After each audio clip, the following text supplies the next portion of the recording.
moves.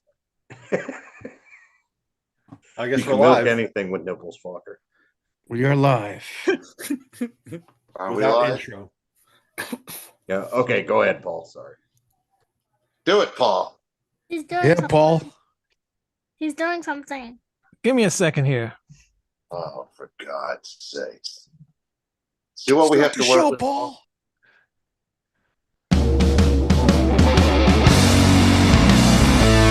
It's time for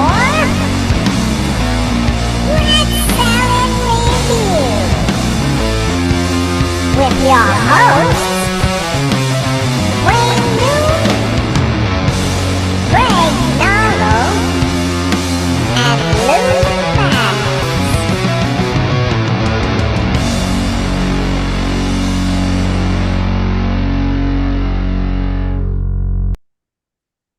Welcome to Red Salad Review. Wayne, you shrunk. You got hair. What? You got hair. What? And that, my friends, is why you never start an argument with a gypsy. Are we in the My They dad- will curse you. Are we in the movie Big? My dad isn't here today. I'm gonna be starting the show. Thank Yay, God, Paul. Paul. We Nice. like you so much better than your At dad. least somebody with integrity here. Yeah. Yeah. Right. Yes. This is the kind of baby nepotism I appreciate and respect and approve of. Let Paul speak. Paul, go ahead. Hey, wait a minute. What are you doing here? In Get out of my Paul's, chair. in Paul's silence alone, he made more Bye, sense Paul. than Wayne did We love you. Get out of my chair here. in his What are you entire doing run of here? Rat Salad Review. Oh my God. Oh, this Paul's gonna child. sit Our in for a little viewership while. was Okay, about good. to go up. Our viewership was about to go up because we finally have a good-looking guy on the show, and now you're Now- kicking him out of your chair. And we just got canceled off of YouTube. Hey, so can we have Paul back? Yeah. We that, want Andy? Paul. We want Paul. I thought I was doing a Oh, Paul. podcast in 1985, man. I have control. I can take all of you out of here, and then I can just do the show myself. So What? keep going. Keep slinging those insults at me. Don't you You eventually know, get tired of playing with yourself, though? I mean, I understand it's a popular pastime. hey. Hey. What are we doing today? What are we doing? We're, Oh, yes, but what? we're reading. No. What band are we talking about today? Van Allen. Van Halen. Paul, right here. Look. See? Mhm. Paul, Hey, looks you're like- on the cover. Look, Yeah, you're on he the cover. looks like him Cover, right now. Paul. What are you doing smoking? Yeah, who what are you taught you that smoking, habit? Paul? Not me. Greg! I only told him how to drink. Hey, Oh. Matt, you know, listen, cigarettes keep the piles of bodies from stacking up. There's nothing wrong with it. All right. If anybody you guys calls are- CPS on us, I will come to your house and hurt you. Thank you. But You yeah, guys are a bad influence on the little Paul there. That's Yeah. all Thank it you. is. well, You're welcome. but one day I had on I think Jump came on the radio or something on my iPad or whatever, or my phone, and he goes, "Oh, play." When he likes a song, he'll say, "Oh, play that again," and Jump came on. He listened to it. And he's like, "I gotta hear that again. Play it again." So I did, and I played it like 3 other times because when he likes something and he wants to hear it, he's got to hear it over and over and over and over again, right? And Jump was man. definitely that Well, song. That's how we were when we were kids. I remember playing songs over and over and over again. I Yeah, still I do. do. But we had I to still rewind do. the tape. Yeah, you had to rewind the tape or wait So for it to it's- come back on the radio. It was a pain in the ass. Back then, Paul, we had to rub stick and stone to light some fires, though. I got pretty masterful at dropping the needle down where I needed to, though. Yeah. But I still finished the rest of the song previously, but oh well. I don't like Spotify. Doesn't allow you to go back. I don't like Spotify because it. Okay, I got to watch my language. Yeah, Wayne, yeah. why are you doing this to me? Well, because I wanted him to. I know Van Halen. At least "Jump" was like a song that he really liked, and we don't talk about many bands that he kind of likes that I listen to. So I Right. thought this would be kind of cool to have him. No, on. it's cool, man. That's a It's good awesome. idea. Paul, welcome to the show. Say thank you. Yeah, Paul, Thank you. welcome. All right, now get out of Anna says hi, Paul. here. Hi. That You gotta have him. You gotta have Paul on when you guys do another you remember when we were doing the random pick thing? Have Oh yeah, he can get all my. yeah, you could do like Kayla did in the episode. I'm thinking about doing another show with him, but we'll talk about that later. All right, you guys want to talk about how you got into? Well, actually, we already did that, so it doesn't really. We don't have to talk about Van Halen. But we'll talk about. Well, I wasn't here, so I will. All right, Yeah, that's right. You let haven't been here, Greg. so go ahead. Go ahead. Yeah. Yes. Well, Running with the Devil was on one of them old KTEL comps, which I could buy vinyl cheap as hell then because nobody wanted it. Everybody wanted CDs, so I got that. I freaked out over it, and then talking to my mom, actually, oh yeah, they were great. Of course, you know, she was like 21 when they were first coming out, so she saw all that. So, guess I was about 13 or 14 because I even made her put Van Halen on my birthday cake that year. By the way, wings, not rings. good man, good mom. Yeah, but yeah, I got that first album and 1984 at the same time. And dude, I think I played them both for like a year straight. I mean, changed my life totally. Completely different way of playing guitar, even everything else I had heard at that point. And I just loved it. And you know, you can talk about what came before Eddie and even what came after. And you might have had a lot of your bigger, heavier bands, but Eddie was like Hendrix. He was completely his own and truly out of left field, and nothing has ever sounded like Van Halen since, although they've tried. Axl Rose.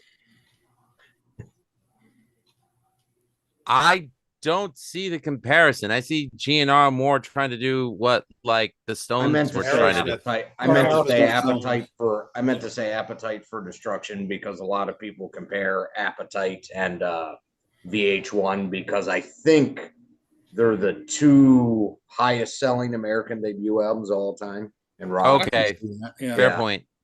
I hate Axl, so that came out first. But but no, Van Halen was a lot of fun to go through and listen to because even now playing Diver Down, which I will admit is my least favorite of the original six.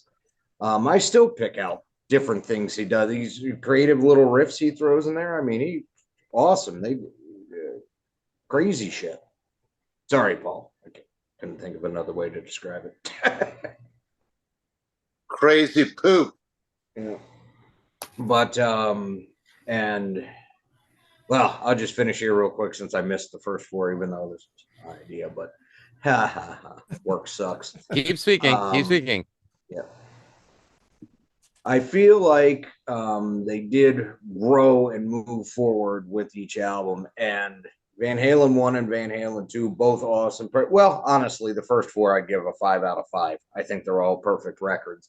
But it kind of grew up a little bit on Women and Children first, and then they get even darker on Fair Warning, which has still, I think, Eddie's best guitar work ever.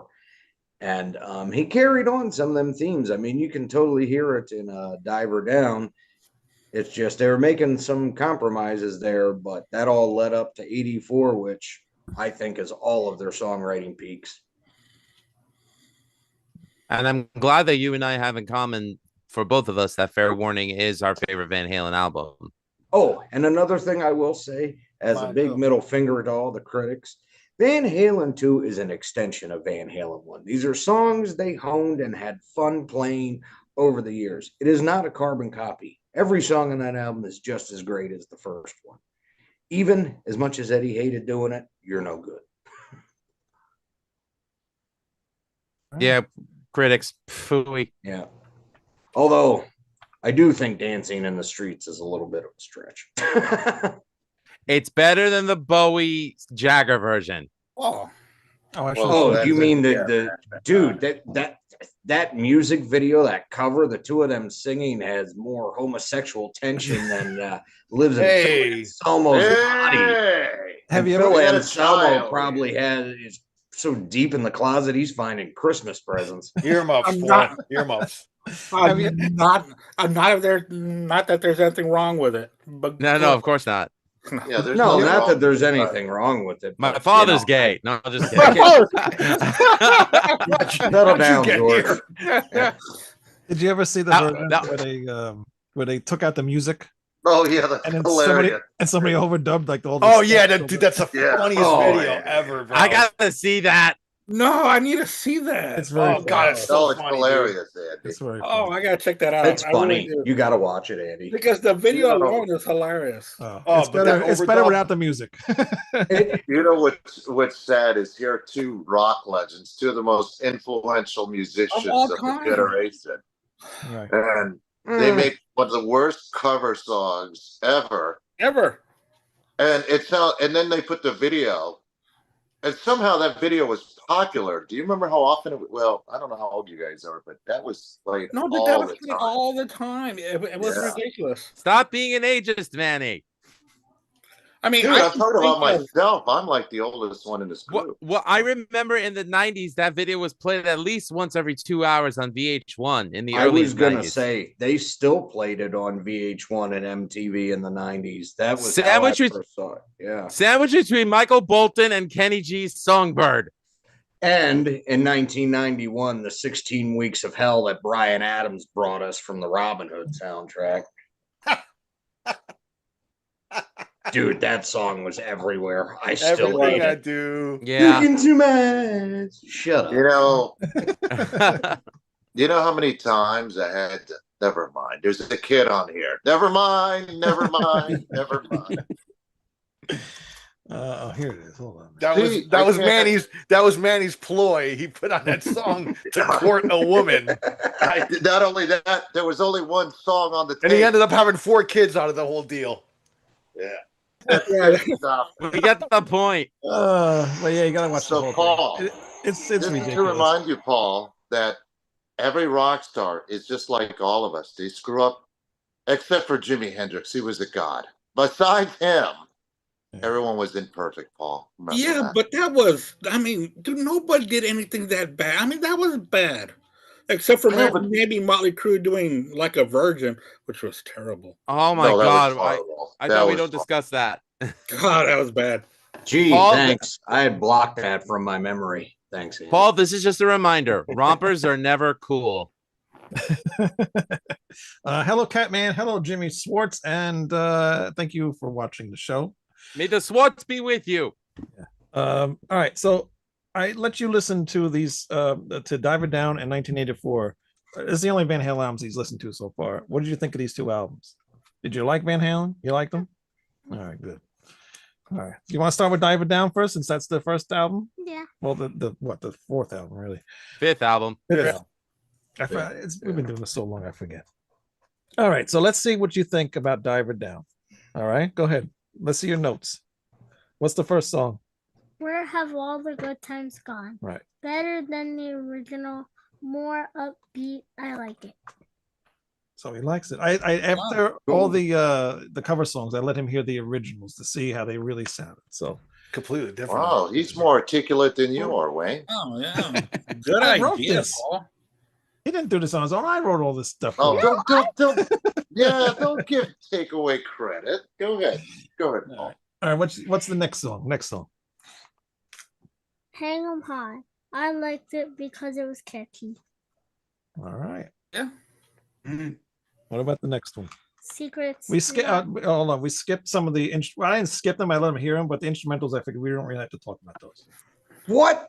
What do you mean we don't have to talk about like those? the intros, like Cathedral's the- one of the we- most brilliant things ever. Intruder?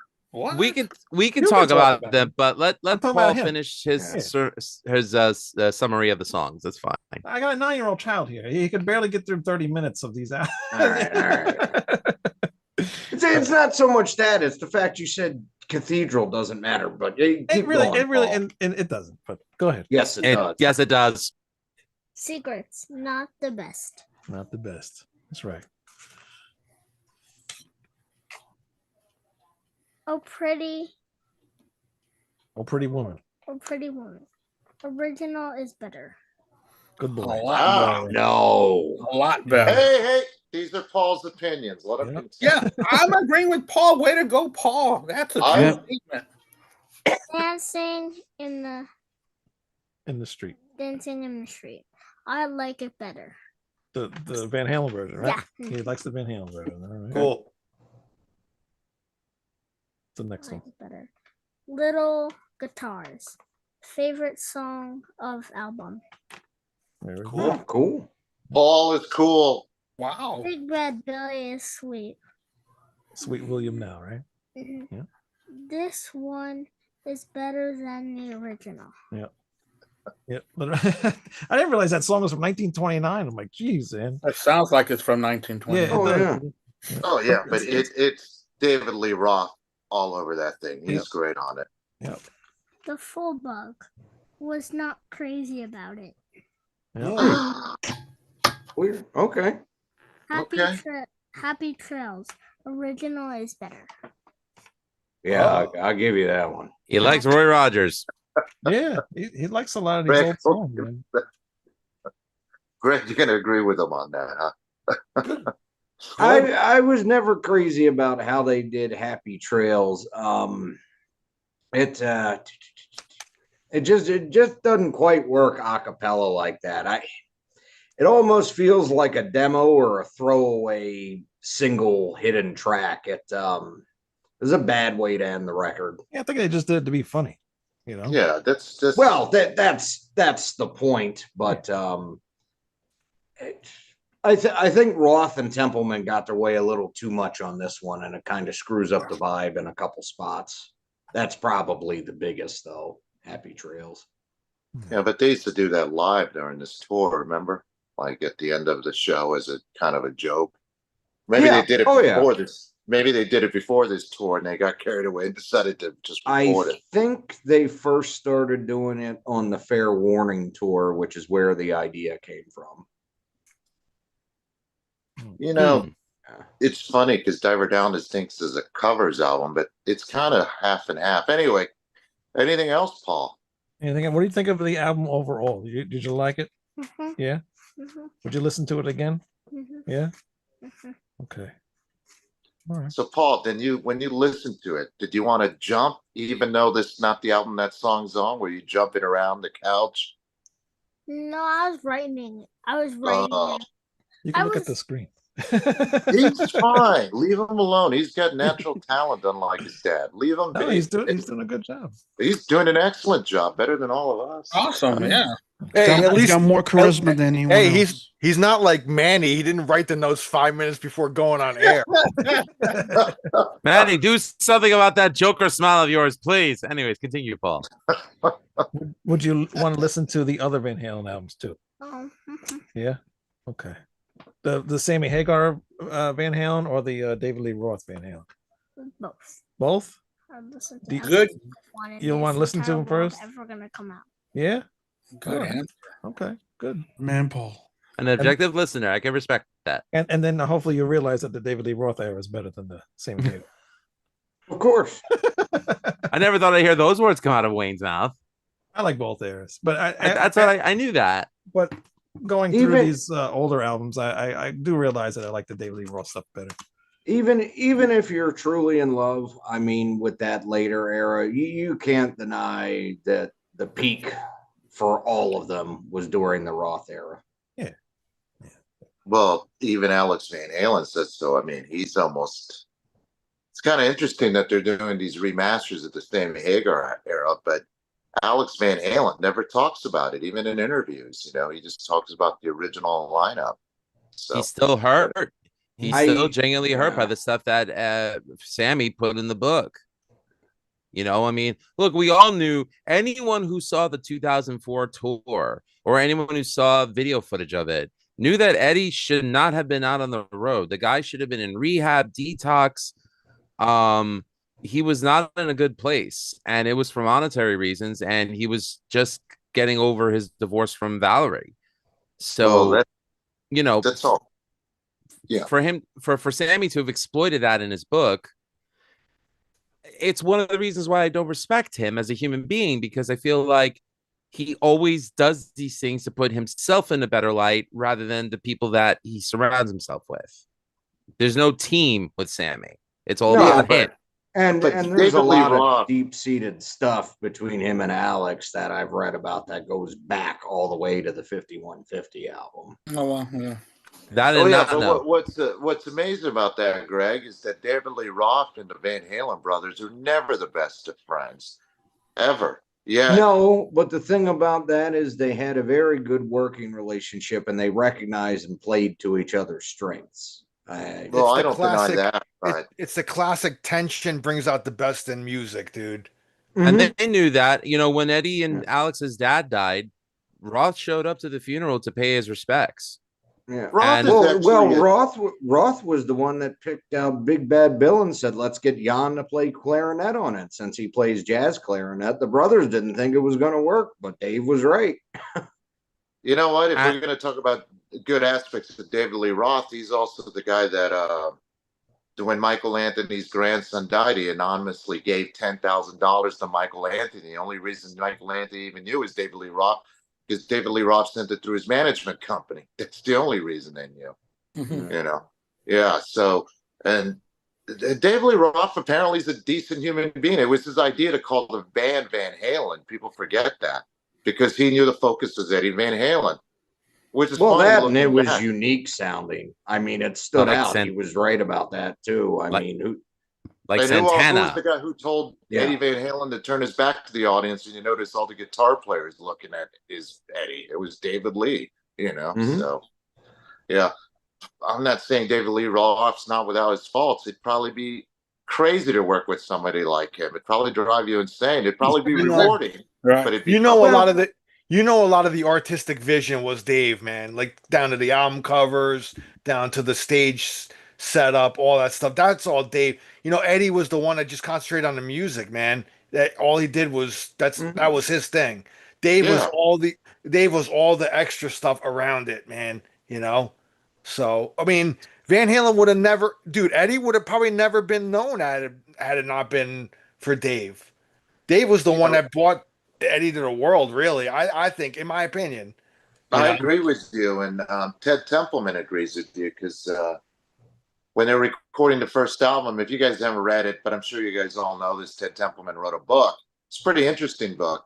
But originally, he didn't like David Lee Roth. He wanted Sammy Hagar, This is a fact. The Yeah. thing about, is it really a fact? Because he's walked back on that over the years. It's in his book, Greg. It's not. No, I know it's in his book, Yeah. but he's retracted it since. No, I mean, So it's funny because Gene Simmons thought David Lee Roth was a terrible singer, but a great front man. So. Oh, Well, sir, everybody hey, thinks that. I know one thing. Most people think that, but Hagar does not have range. That's why I get so pissed about this conversation. He's just as one note as David Lee is, but David Lee is exciting. I'm going to disagree with that. As far as stagecraft, Sammy Hagar's no David Lee Roth, but most people aren't. I'm talking But as about far as vocally. yeah, but as far as vocal range, I think Sammy Hagar has a bigger range. I mean, the song "Dreams," David Lee Roth can never hit that. Dude, Yeah, he never moves sure. out of mid-range the whole time. He stays in Dude, that he's gravelly singing way VS. He's singing at the top of his range on that song. Okay. Not the Yeah, but he's not Ronnie James friggin' Dio. I mean, this is just some schmuck that he would be a musical footnote if it wasn't for the musicians that surrounded him. Well, Agreed. Ronnie James Dio and Ian Gillan are two different kind of singers. You can't compare those guys to. Yes, you can, because the conversation is range. Just because he can sing high until his voice cracks doesn't mean he has range. He still sounds like a bar bag, but that's the whole Bon point of that Scott- era. He's supposed to be, because that was what Eddie wanted. Roth was very out in front, and that was great but Eddie was moving along with what he wanted to do. Sammy Hagar is essentially a background instrument to the rest of what's going on, and it works for that. I Bon have to Scott. say one thing about Sammy's voice. It's all a matter of preference. And when it comes to him, people could say he has all the range in the world. That's great. I'd still rather listen to chalk streak on a chalkboard than listen to his voice. That's just my opinion. Well, we're not. I agree, it's preference, but if we're talking about, I mean, there are a lot of singers that Bon Scott could naturally sing at a high range. And Brian Johnson on Back in Black, which is probably why I can't do it anymore, could do that, you know. Mhm. He needs more Marlboro Reds and Guinnesses and black coffee. That's what he needs. Okay, that worked for Bond. Doesn't work for everybody, Lou. I know. So, But I will but- say this. If you want to get a very good introspection on the early years of Van Halen, mainly the David Lee Roth years, go read Noel Monk's book, Running with the Devil. It's a great, Mhm. great read. It is an excellent, and It is. Greg, you might have The this book. audio version is on YouTube too. If you want to Yes. find it on there. Oh, that's right. It is. I didn't know they All did an 11 audio hours version. of it. I listened to the, when I was going back. I listened to it when I still lived in New Jersey. So going back and forth to work, I listened to it on the way, and it was a great. I mean, I loved it. It was great. I mean, I would have read it anyway, but since it was audio, dude, I'm like, I'm all for it, man. You know. The And, narrator does a funny Roth impersonation. Hey, no, we got a problem here. Hey, and Greg, Sorry, I couldn't help it. Couldn't help it. hey, Greg, there's a book called Van Halen Rising. I don't know. If That's you've a read great book. I'm Yeah, reading that now. I would recommend that. That's Greg. who did that I one? think I've read that too. Greg Renoff. Greg Renoff, yes. Yeah. That doesn't ring a bell, but I know I've But read it's the Monk interesting one. because, Greg, it just doesn't talk about the rise of Van Halen, but that whole L.A. Remember, at the time they call it a metal scene. You know, we wouldn't call it that now. Backyard parties. They even talk about the record deal and how they wanted to squeeze DLR out. It's interesting. It's not the band. The band had, Eddie Van Halen had no real issues with David Lee Roth as a vocalist. He was fine with him, So. Well, he had a PA, so what issues could they have with him? I don't think they would have gone anywhere without him, to be honest. I don't think so. They either. needed each other. That's what I to was match saying. the He had that guitar artistic. playing. He had that artistic vision, and to me, Eddie and Alex would have been content playing backyard parties the rest of their life. If Dave wasn't in that band, they would have never got out of the backyards and maybe possibly clubs. But Yeah, who's another parallel to that, in my opinion, and let me see if you guys agree. AC/DC. If AC/DC hadn't found Bon Scott, I don't think they would have broken internationally. oh no, not at all. Not even. The guy they had before, he could sing, but he was It's no hard, Bon Scott. dude. We can all speculate till we're like blue in the face. There's these divine things that happen in life that we can all speculate. Oh well, if Dave wasn't there, Van Halen would have never went anywhere. Or if Bon, who fucking knows, dude? It's still in the room.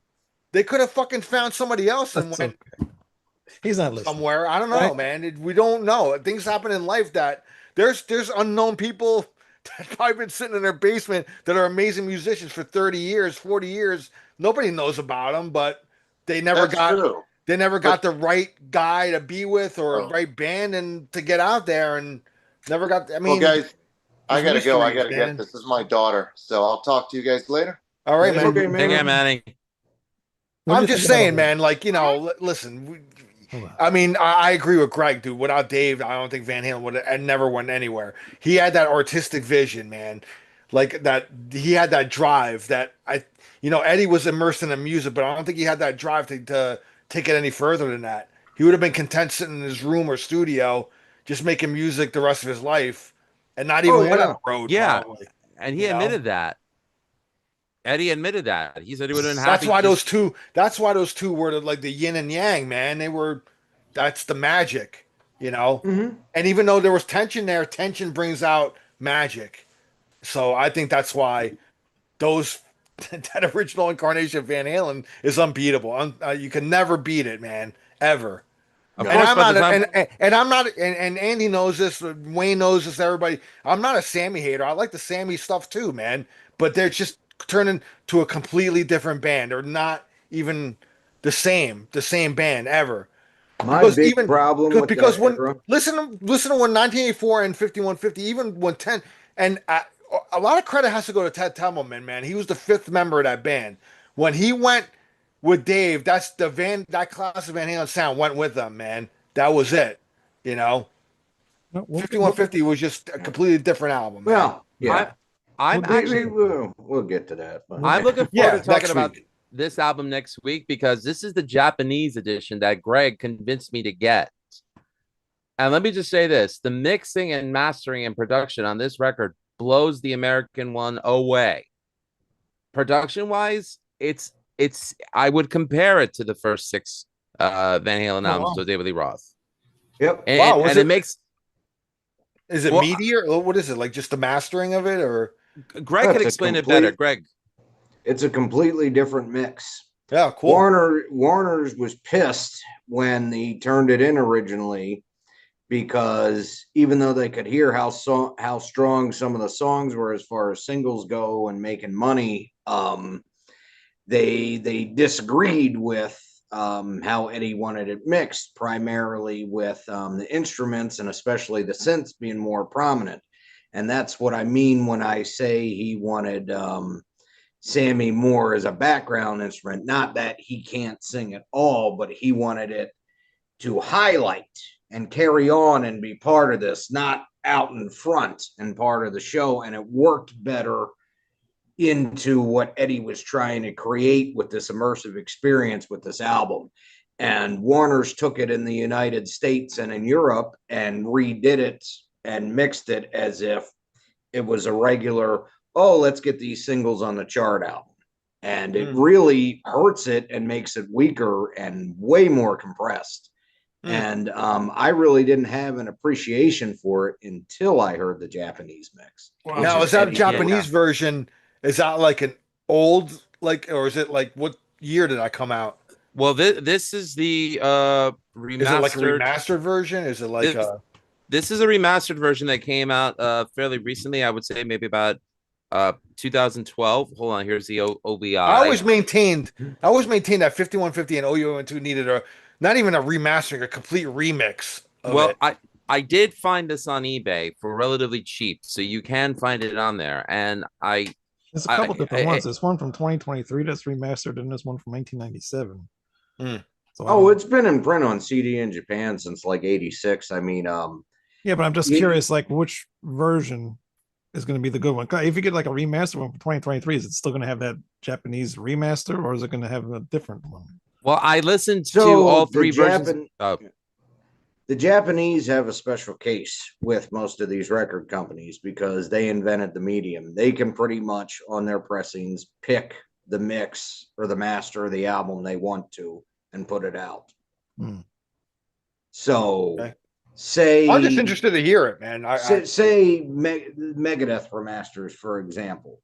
Dave went and remixed them all in 2004. It's all remixed. Yeah, but people need to know the difference between remix and remaster. There's two completely different things, man. I have this saved on my computer, so I'll be happy to put it in a folder on my Google Drive and email it to you guys. Yeah, go ahead, man. So this way you have access to it, because I'd really like you to hear the difference.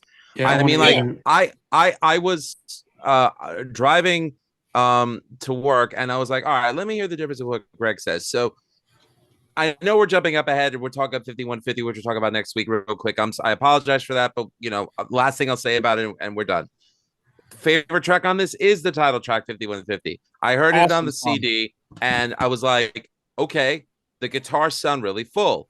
Then I put it on my iPhone, the version that's available on Apple Music, and I was like, oh my God, this is crap. And then I went back to the CD. This is the version people need to hear to feel and experience the full thing. It's Eddie at his best. It's actually on YouTube. All right, now back to Diver Down. Diver Down. Which that name is a double entendre. I will say, Paul, you hurt me a little bit, bud, because Full Bug is my favorite song from the album, and I think some of Eddie's coldest playing, but it's okay. I agree with him. He's right. You'll grow into it. Well, that's why I said to him with some of these songs. I said, some of these songs, you just like the first time hearing it. So if you kind of like, because he'll give me like a thumbs up, or if it's like, okay, it goes like this. It's all right, So I said, you know what, you might feel like it's in the middle right now, but I think if you listen to it a couple more times, it'll be up there. But if I agree with him with Full Bug, though, that's a boring song to me. I don't see. That's how I feel about Secrets. That one's just kind of there, but the Full Bug I think is the best original on the album. But I'll just do my thing real quick. I actually do like this album. I did think it was mostly just like Manny mentioned, half of it's like covers and half it's originals, but it is good. I do like their covers because they make the covers their own sound. You know, they sound like Van Mhm. Halen doing different versions, and they're really good. I like them. I like both versions. I like original and the Van Halen versions. And even the songs that they have on here, I do like Secrets. Hang 'em High is pretty cool, but it's a good album. You know, it's just fun. It's not I would have preferred more original songs, but the way they did the covers on here, they're almost like original songs anyway. So the album's pretty good to me. I do like it. Who wants to go next? Al. Yeah, we'll do Al. Go ahead, Al. All right. Well, Diver Down was when I first got introduced to Van Halen. I'd said this story before. My brother had the cassettes, and I think it was during the Diver. I think Diver Down was already out. So when I discovered them, this album was already out. So, but the first album I heard was Fair Warning, which I maintain to this day is still my favorite Van Halen album of all time. Um, but Diver Down, I do like a lot. I attribute it a lot to summertime. I think Van Halen's the ultimate summertime band Mhm. of all time. Like when I'm outside and I'm barbecuing or in the pool or whatever, dude, I just put on a Van Halen album. It always feels like summer to me. That music is just the soundtrack. And this album was a soundtrack like to summertime to me. I mean, I put this on and I mean, when I lived in New Jersey, I could put this on in wintertime and it would warm me up. That's how much I attribute it to summer. Anyway, so um I love the covers. I mean, I think the whole thing about doing a lot of covers and everything, I think it's because it was just kind of it was a Dave and Ted Templeman thing because Fair Warning didn't really have any hits. If you think about it, I mean, No, Unchained was really kind of the closest thing they came, but like it, a bona fide hit there wasn't really no hits on that album. and that's why Warner's wanted them to do just Ex- dancing in the streets, Exactly. and They it want them to go went forward from revert there. back to the covers and get a hit. And well, I think before the album was even out, Pretty Woman was put out as a single and hit. Yes, because it took Eddie a little while to get a handle on dancing in the streets. He wasn't too happy at first It was an original with song. what he was. Musically, it was an original song. Yeah. So he said to Dave and Ted, "How about we do Pretty Woman instead?" So that came out first, and the And then rest that of it became a came hit. later. That became a big hit. And all of a sudden, Warner's like, well, we need an album. So they really kind of just slapped this whole thing together real quick. You know, some of the songs go back to the Warner Brothers demos and everything. So they just kind of slapped this thing together real quick and put it out, on a success of Oh Pretty Woman. So, um, then Eddie came up with the intro, the intruder, because the video ran longer or whatever. Mhm. So they needed music to kind of fill that out. So that's how he came up with that intro intruder to kind of, and then they put that on the album, for the video version. Then that video ended up getting banned by MTV. There's the funny story of like, Dave was like, at the end of they're talking about like, oh, they banned it because they're mistreating a woman at the end of the video, and then Dave is like, "Yo, I got something to tell you. That ain't no woman. It was a transvestite. It was just a cross dresser. You know what I mean? Yeah. A guy dressed up as a woman." And anyway, so I thought that was funny, that interview. And so anyway, I attribute this album a lot to summertime. Hang 'em High is probably my favorite song on the album. Fucking dude, that riff is just Eddie ripping, dude. I mean, to me that song is worth the price of admission alone to own the album. I do love their Pretty Woman cover. Where have all the good times? They made the covers their own. Like, I mean, just musically, you listen to the originals, it's nothing like the originals, man. Van Halen was one of those bands that just took a song and Van Halenized it and made it their own. Uh, I love the full bug.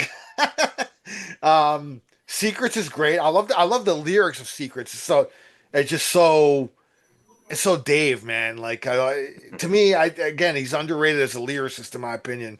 The guy has a way with words, man.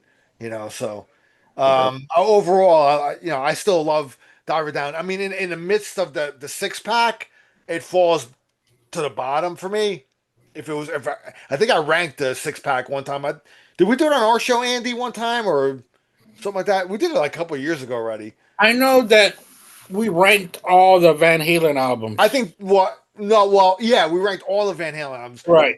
The Sammy ones were all on the bottom, and then when we got Well, to for you, me, yeah. for me, when we got to number six, a Diver Down was the sixth one. Yeah, yeah. So in the Dave realm, that's the lowest ranking one for me, but I still love it. So anyway, on to the next. If Stan wants to go, anybody else? Yeah, let's Stan and Andy go next. They've been relatively quiet. All right. Go ahead, Stan. Go, Stan. All right. Well, this is the I don't have much to say. I mean, this is the album that I like the least from the Rolf era. And I mean, where have all the good times gone? Like, it's an okay song, but honestly, I don't like any of the covers. Really? So, yeah, I don't know. Just I don't know. Maybe I gotta listen to it again, but it just nothing stands out to me. Like, Do Hang you 'em like the High. originals at What? all? You don't like the originals either. I like the originals. You do like the originals? Crazy. Um, Best version of Oh Pretty Woman that's ever existed. no, Pretty Woman, the originals. I mean, I think it's superior. Well, to cover. I love the Roy Orbison version, man. Roy Orbison's okay, but I mean, Dave and Van Halen just did something completely different with it. It's like the intro. Fucking, I don't know. Greg was talking about like Intruder, and I didn't understand that. Like It didn't really need that. That's It, the stuff I it was kind of like. pointless. It was like some Right. kind of a horror movie theme Yeah. that just made no sense. I don't know. The point It was was just the so video. random. And I That's think why it's it was just recorded. what? The point was the video. That's why I was recorded. Oh, Well, the funny thing is, you guys keep talking about Intruder, and I was actually talking about Cathedral the whole time. But Mhm. okay, you mentioned Intruder though. I Oh, said I did, Intruder but- was Eddie recorded Intruder because the video was long. Yeah. They needed music in the beginning to have music throughout the whole video. That's why that was recorded. I see. Okay. So really, it was because of the music video they did for it. The length of the video, the actual just Pretty Woman song wasn't enough music for their video. So Eddie went and recorded the intro, that Intruder. And by the way, Okay. Cathedral is fucking fantastic. I haven't seen it. Yes, I like Cathedral because it just sounds kind of like an organ or something. I always thought that was a keyboard when I was a kid. Actually, Yeah. I mean, Eddie's always messing around. He likes doing that kind of thing. It's just Cathedral. chorus and delay. I mean, I guess Cathedral's the eruption on this album, or maybe it's that little guitars. I don't know. But anyway, Hang 'em High, my favorite song on the album. I like Secrets too. It's all right. But I think that's and little guitars. I'll say those are the songs that I would repeat. the original songs. Yeah. That's All right. about it for me. All right, Andy. Imagine if this was released as an EP of their originals. That would have been awesome. I really like the lead-off track, Where Have All the Good Times Gone? Because when I hear the album, I ask myself the same thing. Where have the good times gone? This album is worse than any Van Hagar album, in my opinion. Wow. Well, we're not friends anymore. Just This is the last time Andy's coming on this show. from the lazy album cover, it's just That's not lazy. That's I don't think it's lazy. Real quick. When me and my brother used to, when we were young, we'd go down the road, and every once in a while you see a sticker on somebody's car that had that. yeah. That's the actual diver. right. Somebody's yeah. a diver, Right. and we were always just look at each other like Van Halen. Yeah. And It's a well, disappointment after coming out after the first four. We all know that Eddie really didn't want to make this album. He wanted to take a little rest because they had been going all over the place from 78 to 81, just working on stop. But they forced him to go back into the studios. The original songs are fantastic. Little guitars, Hang 'em High. Secrets is fantastic. I do like Intruder. and I do like Cathedral, and I do like the Full Bug, but there are just way too many covers for me, and the covers aren't even interesting. I hate the version of Pretty Woman. Roy Orbison Wow. just kills it. And Wow. that song "Big Bad Bill" is Sweet William now. That's fine if you want your dad to be on there, but save that for your house. Don't put it on an album. Save that for a family gathering. Don't put this on an album because it doesn't fit. It sounds like they were doing a movie. They were doing a song for a Buster Keaton movie. It was terrible. It it messes up the flow of this album. But the Full Bug and Happy Trails, that's this just the dumbest closer in my opinion. This is Van Halen. This is their fifth album. I mean, these guys are on top of the world, and they released this. In my opinion, it was just a bad move. Imagine if this was the EP of their originals. Just think how sought after this EP would have been. Yeah, could have been. It would have been a thing of legends. Instead, they they make an album that ends with Happy Trails. Do-dum, do-dum, do-dum. Just a it was just a bad idea to put some of these songs on there. And this is the worst album besides Van Halen 3, in my opinion. And I have said this for a very long time. I have told this to Al ever since the first day we met, pretty much. But yeah, Diver Down is a down album for me. It's crazy. Wait, Diver Down album. Yeah. He doesn't like it. I'll say the where Should I have all invite the him good back on the times show ever gone? again? What? Should I have him on the show ever again? Yeah. Do We'll let him have his opinion. Yeah. All right. Fine. Well, I'm scared Oh, of dude, here Paul's for a the great next kid. 4 weeks. So after that, He's committed to the Van Halen. What were you saying, Stan? I was saying that the where have all the good times gone? Like, you know what saves that song? Those background vocals. Yeah. yeah. That's well, it. I do That's need it. to admit, on those covers, Eddie plays his ass off. He does. He saves these songs from being complete pieces of whatever. If it wasn't for Eddie saving these covers, this would have been a travesty of an album. It really would have. Mm. Because it doesn't have the Van Halen sound. It's got Eddie Van Halen doing his best to save these songs. I don't know. I completely disagree. Yeah, I gotta disagree there. All right. It was they were forced to make this album, I believe, right? Yeah, Pretty because much. of Pretty much. because the Pretty Woman was a hit. Right. Yeah, Yeah. 'cause So Pretty Woman was a hit, but see, I mean, here's the thing about and where I don't agree with everyone that says, "Oh, if they just took the originals and put them on an EP," I don't think it would be a great lost record because you wouldn't have any of that dichotomy. You wouldn't have the back and forth and the warmth Yeah. and the different things going on. That is what's so important about all the Van Halen albums that lead up to this. The diversity, man. Yeah, Yeah. it wouldn't have any of that. I mean, okay, I called Secrets a little boring. I still love the song, but Yeah. there wouldn't be as much as I love all that, there wouldn't be anything to break it up, you know. right. I will say, me personally, I'd have cut off Happy Trails. I'd have put the Full Bug before it, and I would have ended it with Big Bad Bill because I think that's a lot of fun, and it does fit. It fits the whole Van Halen vibe. It's different, but it's no further of a reach than Ice Cream Man from the first album. Right. Or- That's how I or- took it. Yep. Or on Women and Children First, like the acoustic one on there. Yeah. What can I think of it? Could this be Yeah. magic? Yeah, Yeah, but Something that's like a that. Great song. though. That's a great song. But I mean, I love Sweet Bad Big Bad Bill because he invited Jan on there, and it was a jazzy thing, and I thought it was just a different side of Van Halen. They were always about that was the special thing about Van Halen, dude. I thought because they did all these kind of different things. It wasn't all balls out. They showed different sides, and to me, that's the genius of Dave, man. I mean, dude, he's the Dave one and that Eddie really and kind of. all, yeah. You know, And that's the I mean, thing. shit. I mean, dude, how many times did Led Zeppelin switch gears on an album? You know what I Right. mean? It's Right, but after the first 4 albums, you know that this was one of the best bands in the whole world, and this is a disappointment. Hey, listen, It really man. is.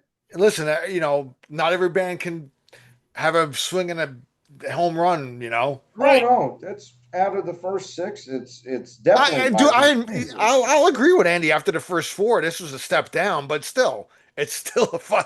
For me, I still love it. I They, mean, they love it. still And made you this know, songs their own. the biggest thing about the originals, the originals on this album, even though '84 is definitely their peak songwriting, but one of my favorite things about this, because Fair Warning is my favorite, this is the last time Eddie kind of has that angry tone.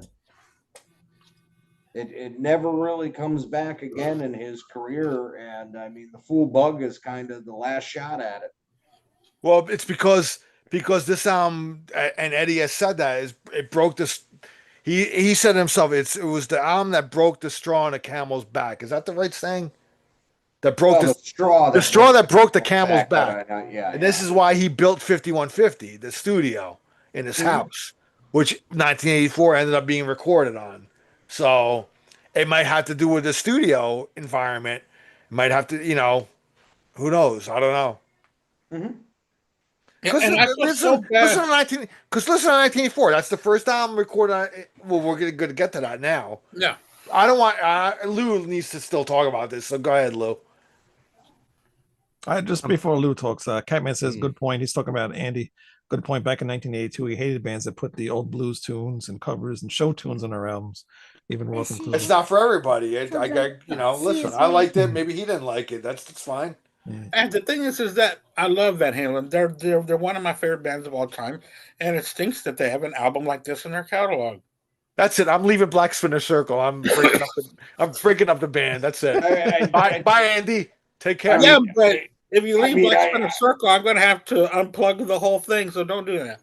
I'm sorry, dude, and we will get to it in a couple episodes. But the fact that anyone can like this less than the dirge of For Unlawful Carnal Knowledge is amazing. The best song on it sounds like a friggin' We didn't get to that yet, so Greg, shut your mouth.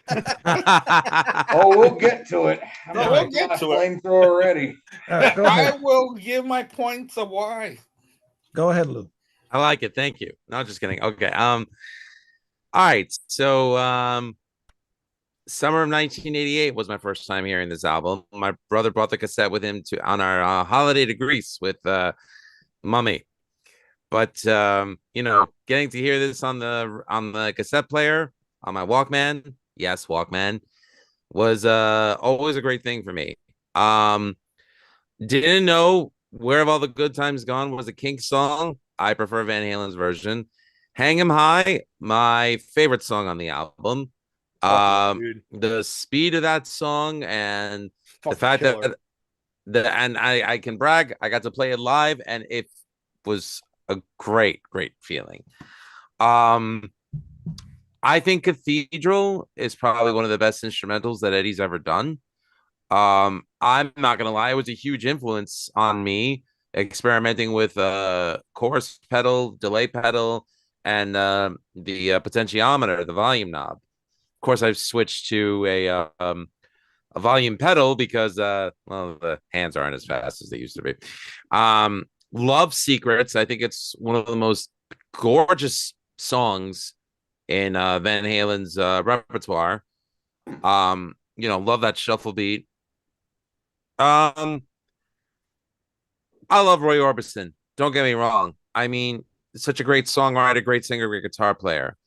I heard the Van Halen version first. I'm sorry, guys. I prefer the Van Halen version. I agree with you.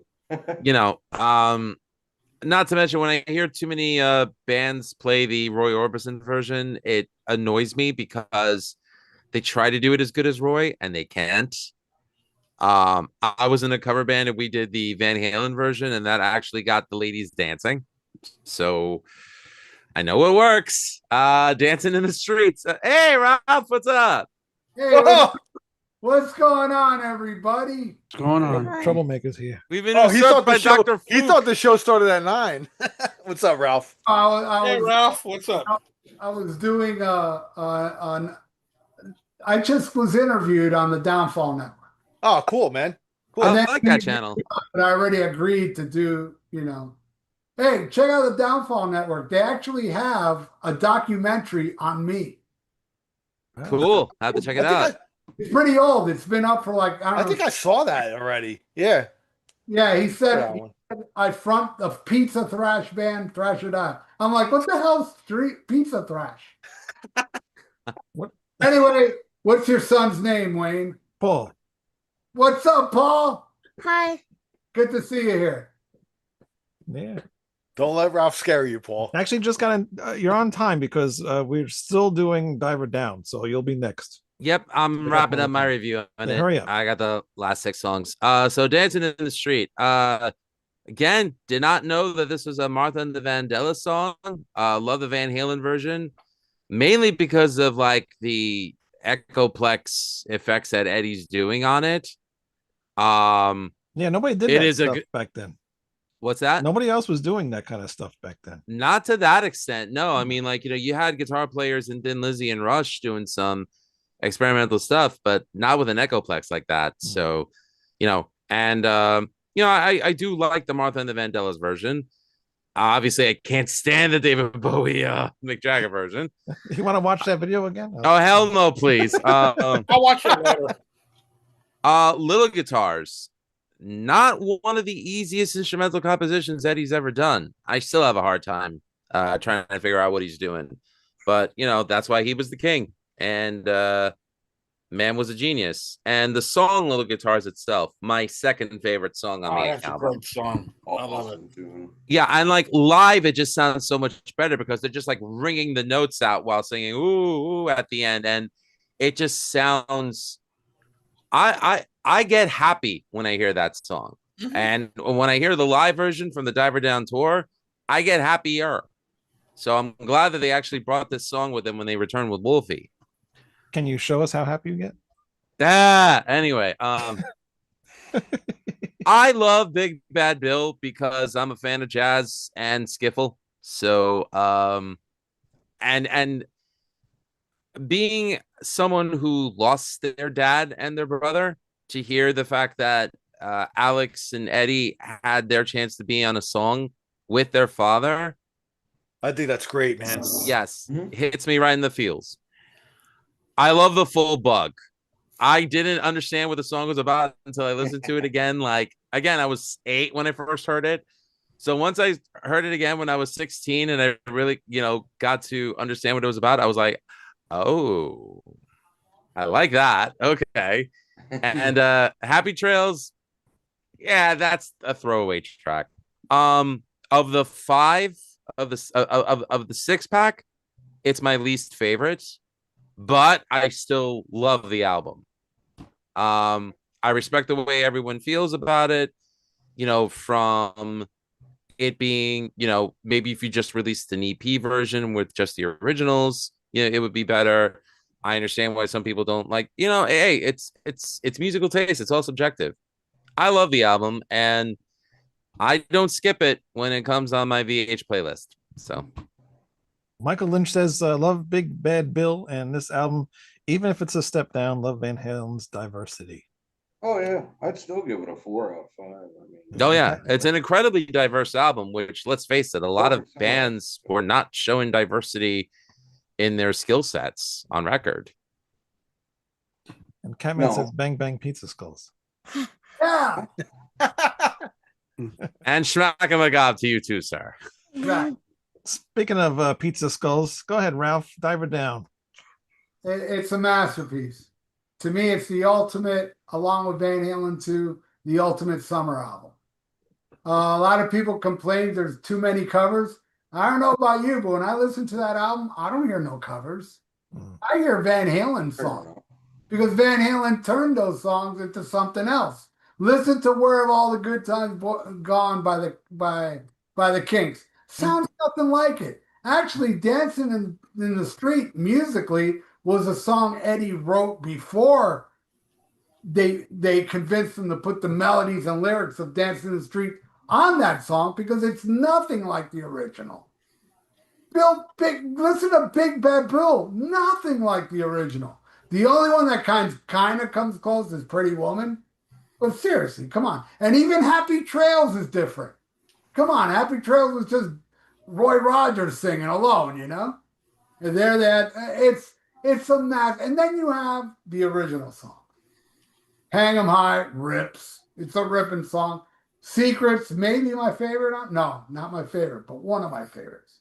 I love Secrets. It's such a great musical and the proof of David Lee Roth as a lyricist. I mean, the lyrics on Secrets are unbelievable. Am I right, Al? I just said that before, man, before you came on. You know, Al ripped me off before I came on because he's he's from the future. He heard me say that now and went back and did. No, I love the lyrics on that song, man. I always have. I always have. And Intruder's a funny song. Intruder wasn't meant to be.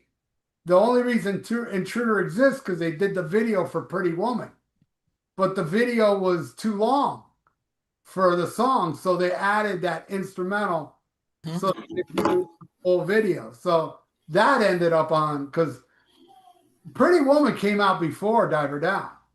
That was the single they pushed out because they were like reading Noel Monk's book. I believe it was Noel Monk. He said Fair Warning was such a flop, they had to release something, you know, to get them back more notice. So they released Pretty Woman, and then that did so well, the record company's like, no, we need an album to put Pretty Woman on it. So that's how Intruder happened. Dancing in the Street is the one that I see die-hard Van Halen fans that hate nothing off the six pack hate on that song, like Ian. And Ian's not the only one. I've heard other people complain about Dancing in the Street. I freaking love that song. I love Dave's voice on it. And of course, little guitars were dun dun dun. I can do that, Lou. No problem. That's simple shit for me. You're a better man than me, sir. Yeah, you should hear me do the beginning of Mean Street. Better than Eddie. And yeah, better than Joe Satriani? I'm not that good. But yeah, and little guitars. Come on, Senorita, I'm in trouble again. What a great melodic thing that Sammy Hagar can never ever do anything as memorable and as good and beautiful as Oh Pretty Woman. Big Bad Will, as I said, I love it. And that one I didn't like as a little kid. You know, I owned Diver Down on 8-track. That's how I originally had it. And I didn't have many 8-track. I didn't have money then. So everything I owned, I played to death. And that was one of them. And I love Big Bad Will, but I didn't like it back then. Then The Full Bug's my favorite song off it. That song just owns all. And I saw them I saw the Diver Down tour, of course. I saw them play it then. But I did see them play it on the last Fair Warning. Yeah, no, they didn't play it then. I'm sorry, no, go ahead, man. I'm sorry. On a different kind of truth, you're saying? Yes, that tour. They played it on that tour. And then Happy Trails. I love Happy Trails, though. I'm very well aware of their version of Happy Trails because the very first time I saw Van Halen in 1980, they were on WSHE, which you can hear on YouTube. I have it. I have the original when I originally recorded when they were in the studio, and it's one of the funniest Van Halen interviews you'll ever hear. I mean, they took over where the DJ couldn't even say a word. That was a great clip. They made fun of Cheap Trick. They made fun of Pat Benatar. You know, talking about how she's, doesn't have nothing here. It's a great interview. But during that interview, I think what was supposed to be the end of the interview, they broke into Happy Trails. They did Happy Trails. And then it went on for another 10 minutes of them just yelling and saying goofy stuff, But yeah, I love Diver Down more than 1984. And I have nothing bad to say about 1984 except one small thing, but everything else I love on that album. But Diver Down for me is better. To me, it sounds more Van Halen because already in 84, you're hearing textures of something, what's to come. Something new, yeah. Yeah, where Diver Down was just like every album before it. raw, kick-ass Van Halen, live in the studio. They didn't take too long. I think 1984 took a while. 3 months. So I'm done talking about Diver Down. Tell Ralph because he wasn't here. Which is your favorite song? Little Guitar's favorite song off That's his album. Great song. I love that. I was shocked he liked that one as much as he did. Very Oh shocked. yeah, I love that song. One of my favorite songs. Probably my third favorite. All right, 1984. You want to go first? Mhm. Or do you want to wait? Want to go first? You haven't talked in a while. All right, I'm gonna go first. go ahead. Read your notes. Jump. I like the beginning with the keyboard, and it's very catchy. And I like the piano, drums, and singing. Very good. That's Ralph, because you weren't here before. That's the song that really got him into Van Halen. I played it in my car and he wanted to hear it a couple times, so that's why he came on tonight. Oh, the song "Jump." Yeah, that's what got him into Van Halen. And today is the first day we actually listened to the whole album all the way through. So I think Jump got a lot of people into Van Halen. Right. Yeah. It's an easy access song. Make sure you're speaking up loud into the microphone too. Okay. All right, what's next? Panama. Not as good as Jump, but I do like the chorus and it's catchy. I was very shocked about that. I thought he would like Panama more, but no. What's next? Top Jimmy. I did not like this song, not catchy. All right. Oh, they're getting angry. No. Drop. No, you wrote it wrong. Drop dead legs. I have drop dead legs, right? Wow, Wayne, you made this so creepy right now. I'm leaving, bro. CPS, CPS, ASPCA. Not into it Ice on 'em. because it was boring. Not into it because it was boring. Okay. No. Yeah. Hot for Teacher, better than that song, and I like the intro. You like the drumming intro, right? Kind of sounded like a motorcycle, right? Singing did not match with music. Yeah. He didn't think the singing matched with the music, and I can kind of understand that. Hearing it for the first time, I told him that song he's kind of got to listen to it a few times to kind of get it. So I understand where he was coming from. What's next? So good. Hot for Teacher was the last one. Yeah, so. Oh, wait. Better than last song because it was slower and I could understand it better. Okay. Girl Gone Bad. I didn't hate or love it. House of Pain. Not a good ending song. All right. Okay. How old is Paul? It's bedtime, Paul. How old is Paul? 9 years old. How old? I 9? agree with him on a lot of that. Yeah. 9 Okay. Yeah, a lot of that's fantastic. Bravo. Yeah, I kind of agree with him. I mean, 1984 is a good album, but there are some songs like he mentioned, like I gotta get to the set list here. I mean, I like Panama better than Jump. I don't know where he got Jump better. That's kind of weird, but he likes what he likes. It is what it is. But I think if he listens to it more, maybe he'll understand. He'll also do. when he Listen, gets that's just the older, he'll first understand. impression, man. Yeah, that's why I said he's got to listen to it a couple more times, and I think he might change his mind. He also, too, he's only 9 years old, so he's just starting to build his musical, taste or whatever.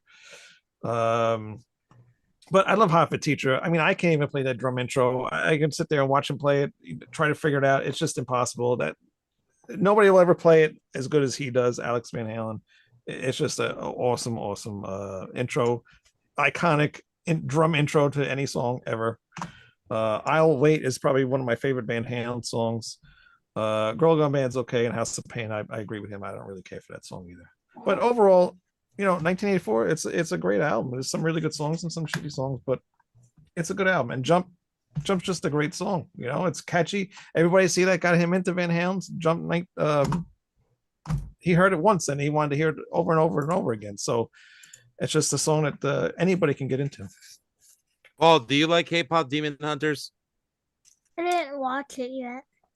You know what it is? Chloe told me about it, Oh yeah. but I never watched it. No, he's still into the Five Nights at Freddy's stuff. Are you still listening to the Five Nights at Freddy's music or not as much? You still listen to it. Still listen to it? Okay. But you like Van Halen better? Mhm. Okay, good answer. There's hope yet. Al. Yeah, 1984. I've mentioned this a lot on me and Andy shows, but that summer of 1984, that was the soundtrack to my summer. I was very heavily into BMX biking with like a bunch of my friends. We always had a boom box. That was one of the cassette tapes we just constantly played What you doing? over and over, man. Like 1984 So I like was the Pocahontas. album of that summer, and uh, we just wore that cassette out, man. Um, I love the whole album. I mean, and I think, I mean, for me, Drop Dead Legs is probably my favorite song on that album. I absolutely, I mean, every time that song comes on, it just that's I just drop everything and I still listen to it like intently. I don't know why. It's just there's something about that song that just magic, for me. But I mean, the videos, they were so iconic on MTV. You couldn't deny them. Again, that the vision of David Lee Roth, that was his vision, like the whole visual medium of Van Halen. Eddie was about the music. Again, if it wasn't for Dave, I think Eddie and Alex would have never got out of the backyards, man. To me, he was the one that took him to the world. Without him, there would have been there wouldn't have been a Van Halen as we know it. I love the Drop Dead Legs, House of Pain. Those are the old songs from like the demo days, and I mean House of Pain is one of my favorites on there too. I remember I think it was the US Festival. I think they were playing like riffs um from They're all gone bad. Girl Gone Bad. Yes, thanks, Ralph. And so I mean they were playing that, live before, and that's the thing I love about that early Van Halen stuff too, is they would just fucking jam on stage, dude. They didn't even, they wouldn't care, man. They were just like almost like kind of work out new songs like on stage. It was so free form for them back then. It was just them having fun, man, and just maybe being drunk on Had stage heart. too had a lot to do with Helps it. a lot. Who knows, But it was great, man. I mean, those days, everything now, like when you go see live shows now, everything's just so strict and scripted and to the fucking light show, and nobody fucking takes chances anymore unless you go see a jam band or something. But everything is just so stale and stiff. You know what I mean? Nobody jams on. Dude, listen to those old bootleg fucking Deep Purple live shows. They just fucking go to freeform jams and just fucking almost write new songs on stage, and Zeppelin and all those Sabbath. I mean, nobody does that shit anymore, man. And Van Halen was doing that at least during the Dave years. So, I think we need to bring a swear jar on next time Al comes on the show. oh, I'm sorry. Did Right. I swear a lot? I'm sorry. God damn it, Al. Earmuffs, Paul. Earmuffs. My wife complains about that too, even though she swears more than me. She's like, on the podcast, you say F like every other word. I've never really noticed that. Yeah. Sometimes. Yeah. I think Sometimes it's The, hey, hey, the hey. dirty jurors seeping in. No, Not curse words or What? sentence enhancers. I don't mean to be offensive here, but this is just normal. Paul, it's okay to say all those words. Don't let- Anyway, do you think so? Do you think it's okay to say those words? That's right. You better watch your mouth. so going back to what I was saying before, 1984 is the first time Eddie built his studio because he was so disillusioned with Diver Down. He hated Diver Down because of all the covers. So that's why he built the studio, and he wanted to just have his own studio so he can have his own time.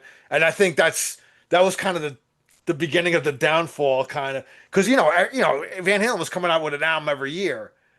That the two double-edged sword is that when you get your own studio, you take your time to do things. You're not up against pressure to get an album done, or you're paying studio time. So yeah, it's kind of cool. You can be creative in the studio, but sometimes pressure brings better music, in my All the opinion. time, pressure brings better music. All the time. And I was saying that before, Ralph, the whole yin and yang with Dave and Eddie, like the tension brings out the best in music, man. You know? So That's that's why my that's my Eddie Eddie got along with Sammy. That's why those albums are so terrible. you can only No, that's not good all as of it. you can only be as good as the person you bounce your ideas off of, right? Yeah. All right, I'm done, man. Next. Greg, Yeah. 1984. Oh, oh, dude, I get up at 4 in the morning. I'm like fucking falling asleep now. This is Excuse going me. I'm sorry I bored you, man. Jeez.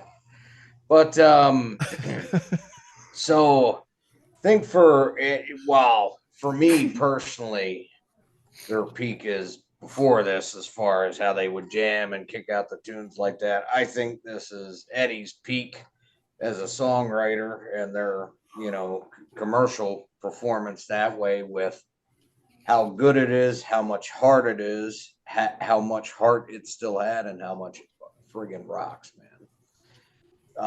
Me personally, I prefer House of Pain, Drop Dead Legs, more the older style songs, but Jump is great. Panama, Hot for Teacher. It's another 5 out of 5 album, man. It kicks ass and really shows why they're one of the best ever, and there'll never be another band like Van Halen. And Stanley. Oh, sorry. Wings, not rings. Van Halen, not Vangina. Are correct, sir. Stanley, Yo, what's going on? 1984. Oh shit, you're still alive. I know. God. Are you learning anything on this show? No? Yes? Not at all? Paul's not coming back on. He's like, fuck this. What? Oh. He's like, how long is this, Dad? Shit. It's like, why do I need more school than what I already have? Yeah. At least you learned it's okay to say swear words. Ralph, out of curiosity, sorry, Stan, I got to cut you Sure. off real quick, but Sure. the solo on All Weight, Ralph, one of my favorite Eddie bits ever. Oh, yeah. Beautiful. I knew you would pick up on that too. I love that song too. All right, go ahead, Stan. I think this and the debut are my favorite Roth albums. I love everything about 1984, honestly. The whole, introduction of synthesizers and stuff like that. Just adds another color to their, musical palette. Jump, I love Jump. I love the main melody. It's a great song. I know it's like kind of like a pop tune, but it's awesome. Panama. Who doesn't like Panama? If you don't like Panama, do you really like Van Halen? I mean, come on. It's I like a. actually got into a bar fight with a guy that did not like it. Did you win? Yeah, All right, that sounds didn't good. particularly care for going to jail that night, but I got him. I'm from Well, Jersey, sometimes you man. gotta I don't speak care up. if I got to hit you with a brick. I'm gonna win. I mean, it's just Panama's just one of those like anthemic songs. Like it's a requirement to like Panama if you're getting into Van Halen. Top Jimmy's great. Drop Dead Legs.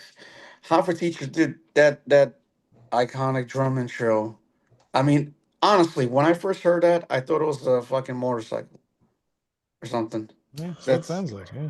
yeah, like the fact that he was able to kind of replicate that is like it's crazy. I'll wait. Honestly, like I actually think this is the best performance by Roth on any Van Halen song ever. Because like I think this is the Well, one Michael of those only McDonald helped him work out the vocal lines. vocally. It's like this is like one of those few times where like you could actually listen to him really sing, like for real. Yeah, it's like one of the most serious Van Halen songs I think from with and vocals. he Yeah. sounds great. And it's like it's definitely my favorite, Roth performance ever. Yeah. Uh, Girl Gone Bad is all right. House of Pain's all right, but yeah, I mean, like I know Roth probably didn't like all the Sims, on this album and stuff, but I really think it made a difference. I really think it just brought more character to the songs. So this and the debut are definitely, after listening to this, in recent weeks, this and the debut are definitely like my favorite Raw era albums. They're both the same, but they're also like different, very Yeah. much different. There's just something new here. So Yeah, 'cause I like think that the first album was like had the raw primal energy, and this one was them kind of just like escalating things, like just adding more new elements, They but still. continued to trailblaze. They didn't get fat and self-indulgent like most '70s bands, like your Zeppelins, your Deep Purples did. Yeah, I mean they definitely just maintain Well, their that would happen identity. later, but not during this. They they maintain their identity, but they also started doing, like new things. But yeah, that's all I got.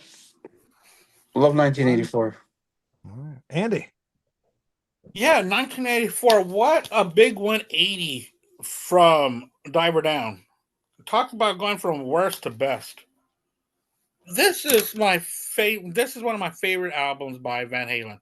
I think it's fantastic from beginning to end. Just like Stan was saying from the intro of 1984, you know that this is going to be different. I fell in love with Van Halen the first time I heard Jump. I was 9, and I remember I was at the store and I bought the cassette. I still have the cassette. I asked my mom to buy it for me. There's a baby smoking. I said, but it's also an angel, mom, which didn't help the case, but she still bought it for me, and I loved it. I played that thing backwards and forth for I don't know how long. Um, and then, of course, Panama. You know, as you get older, you start to really realize that that is one of the best Van Halen gems around. I love Panama. And then Drop Dead Legs and Top Jimmy, both of them, to me, they're like brother songs. Like they go hand in hand. And I think they're both fantastic. They both show the range that Van Halen has. You flip the album, and then you start off with Hot for Teacher, which is my favorite song on the album. Absolutely love Hot for Teacher. And I understand what Paul is saying about the singing and the music. They don't quite hit because of Roth's different style of singing. His vocals are a little different, and the band is just going. I mean, just a strong backing by the band, which opens up the template for Roth just to do whatever he wants, and it works great. "I'll Wait" is one of my favorite songs by them as well. I love the pop inclination, but like Ralph and Greg were saying, people don't talk about the guitar work that Eddie does in "I'll Wait." He extends that solo longer than what you would expect for a song like that. He really extends it and really puts his EVH stamp on it. And "Girl Gone Bad" and "House of Pain," it's just like the first two songs that in side one. These two songs go hand in hand. They're perfect, and they show the dirty side of Van Halen. In 1984 was just the perfect album for me. I absolutely loved it. I know that I gushed all over Women and Children first, and also Fair Warning, and For Great Measure. But 1984, it's just hard to beat it in my opinion. I think, like Greg was saying as well, this is them at their peak, at their commercial peak, and also Van Halen peak, where they were able to mix their successes and commercialism and their hard rock sound together as one. That's what makes 1984 a special album. All right. That's it. Lou. Oh, okay. So, I think I've definitely mentioned ad nauseum that my first exposure to Jump was when I saw the music video for it on some Saturday afternoon music video show on ABC.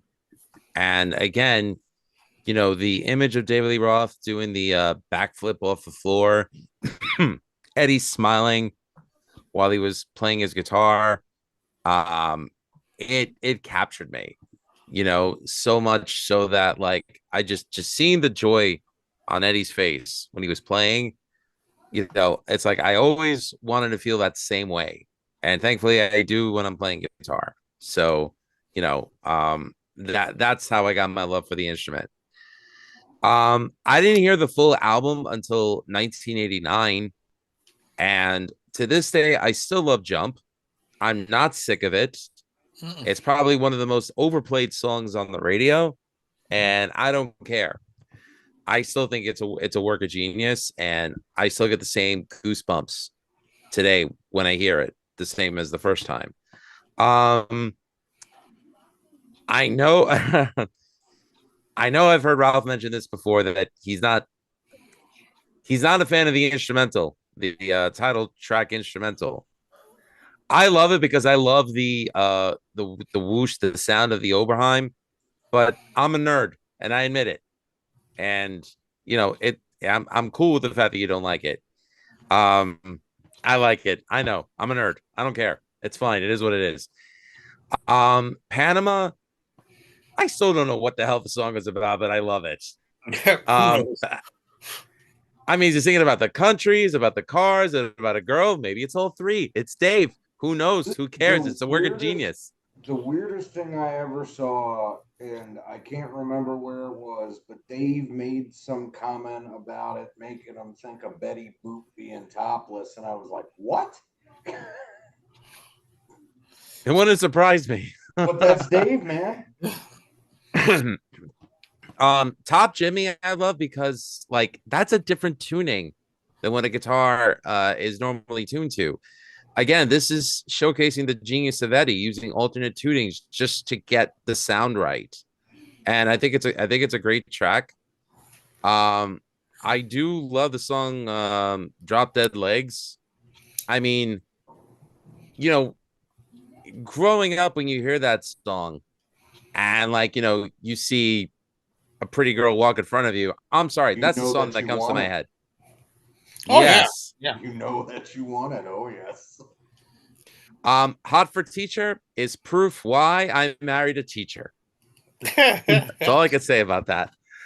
I love the song I'll Wait. I can't believe that's a song. Yeah, but you weren't in elementary school when you married her, right? Yes, we did it in a hut in Pakistan when we were children. No, I'm just kidding. No. No, I was 27 when I got married to her. Thank God.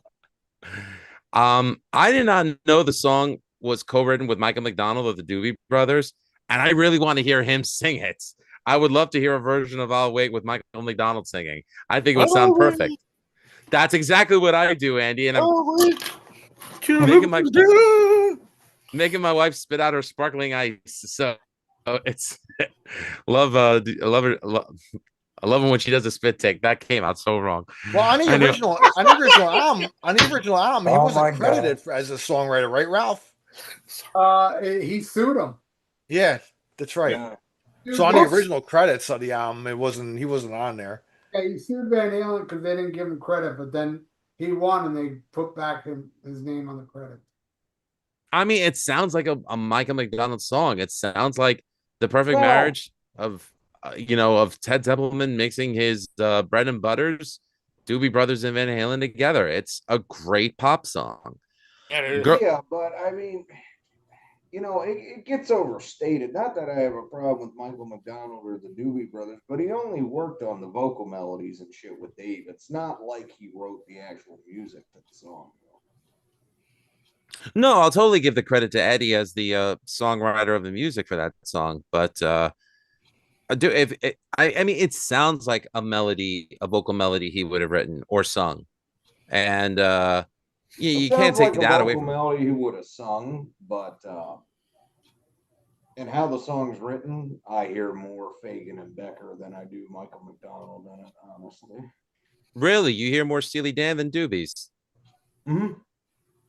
It's more Which complex Doobie than the Ubi? I've always Doobie wanted to say Brothers. that. More complex than the Doobie Brothers. I heard Al's laughing when I said, which No, I'm Doobie just Ubi? I'm just laughing because Paul is yawning. All right, I got two songs left, then I'll turn it on to the reason why we're all here, Rob.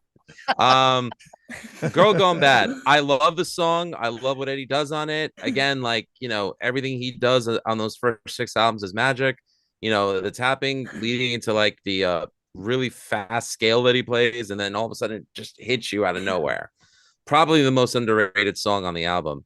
And my favorite song on the album, House of Pain.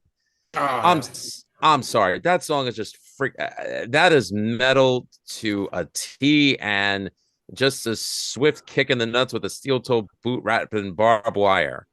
I mean, Van Halen could do rock, pop, metal better than their peers.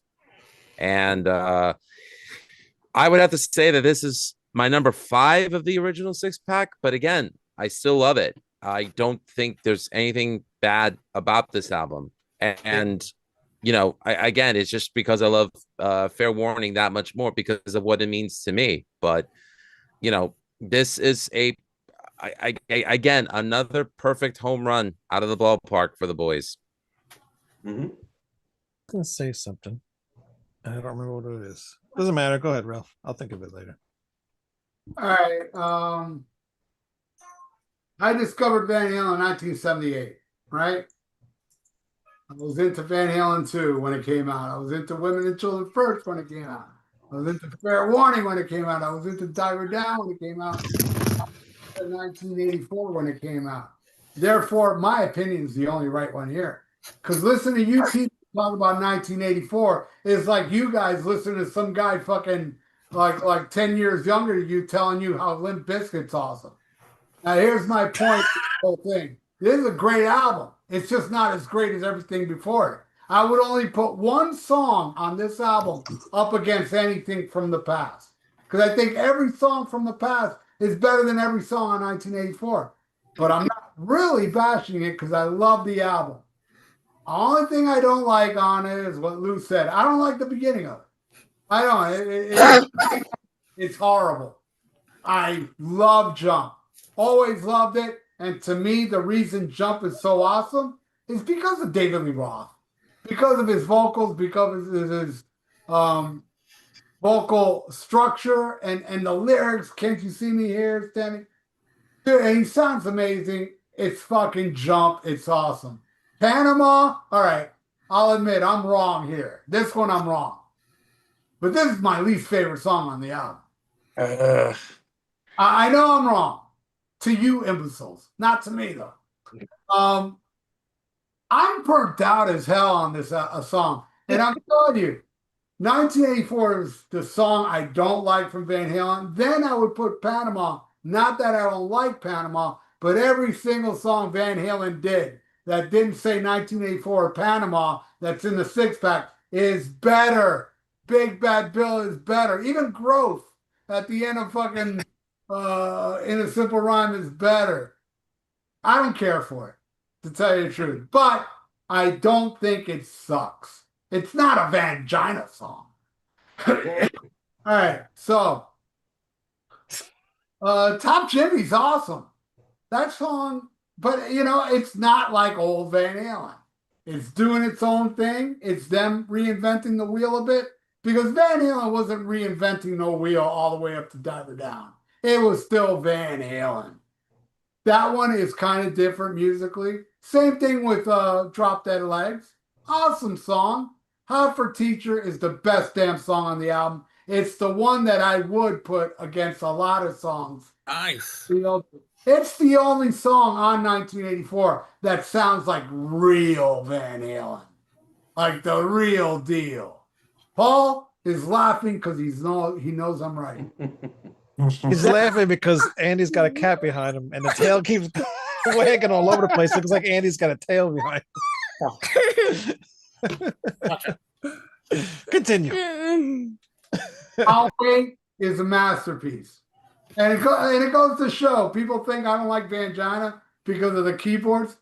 I love the keyboards because It's not like Vangina keyboard song. It's inventive with Alex doing the little doo doo doo doo. That shit's catchy as hell, man. It's okay. What the hell's catchy about Feel So Good? Huh? Huh? Still right. It's catchy. It's them reinventing the wheel, but making it catchy. David, the biggest mystery to me, I just saw David Roth a couple weeks ago. That guy, he sounds like a dead frog now, right?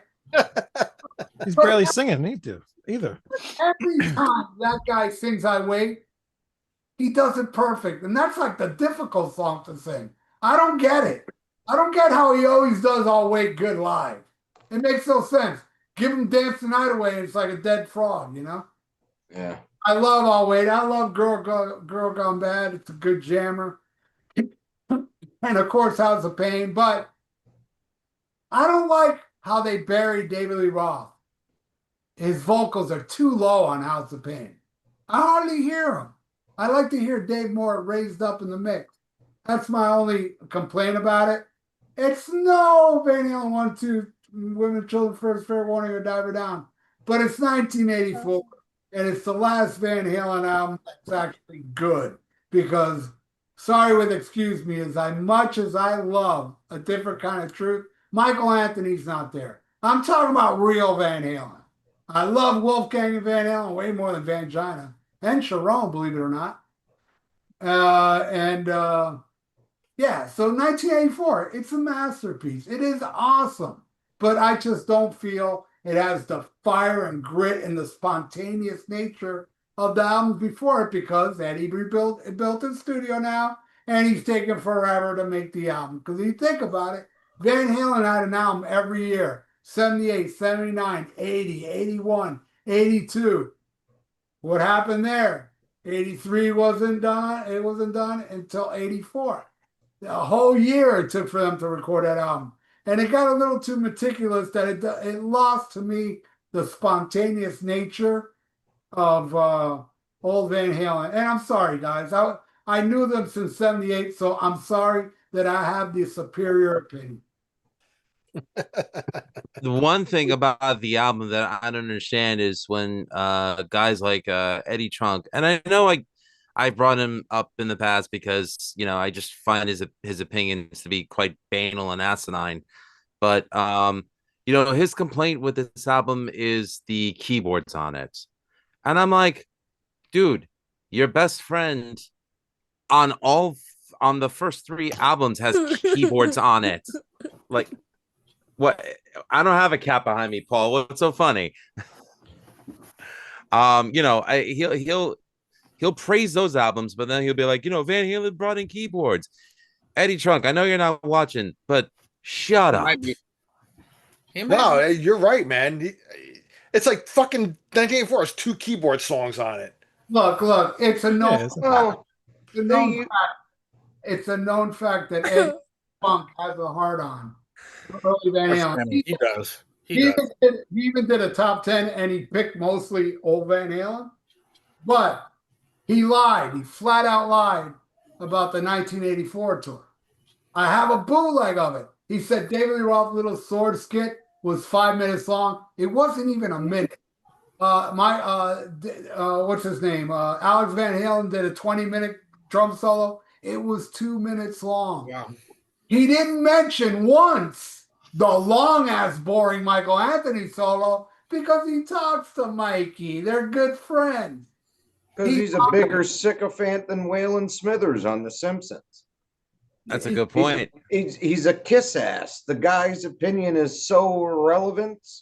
It went out with penny farthing bicycles. Jesus, I am tired. What a weird reference. Wow. I mean, you can watch the Montreal show from the 1984 tour. It's on YouTube.